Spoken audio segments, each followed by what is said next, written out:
കർണാടകയിൽ കോവിഡ് കാലത്തെ ഫണ്ട് തിരിമറി ആരോപണം ബിജെപിക്കെതിരെ ആയുധമാക്കാൻ കോൺഗ്രസ് തീരുമാനിച്ചു.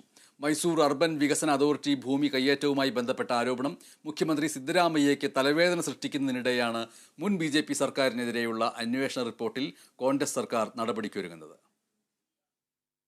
BS യെദ്യൂരപ്പ മുഖ്യമന്ത്രിയായിരുന്ന സമയത്ത് കോവിഡ് ഫണ്ട് വ്യാപകമായി ദുരുപയോഗം ചെയ്യപ്പെട്ടെന്നാണ് ജസ്റ്റിസ് ജോൺ മൈക്കിൾ കമ്മീഷൻ റിപ്പോർട്ടിലെ കണ്ടെത്തൽ.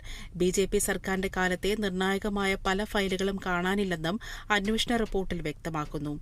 വിഷയം മന്ത്രിസഭായോഗം ചർച്ച ചെയ്തു. മുഡ കുംഭകോണം, മഹർഷി വാത്മീകി ഫണ്ട് തിരിമറി, ST കോർപ്പറേഷൻ ഫണ്ട് തിരിമറി അടക്കം ഉയർത്തി സർക്കാരിനെതിരെ BJP പ്രക്ഷോഭം നടത്തുന്നതിനിടെയാണ് ജസ്റ്റിസ് ജോൺ മൈക്കിളിന്റെ റിപ്പോർട്ട് BJPക്കെതിരെ ആയുധമാക്കാൻ കോൺഗ്രസ് സർക്കാർ ഒരുങ്ങുന്നത്. കോവിഡ് കാലത്ത് 13,000 കോടി രൂപയാണ് കർണാടകയിൽ വിനിയോഗിച്ചത്.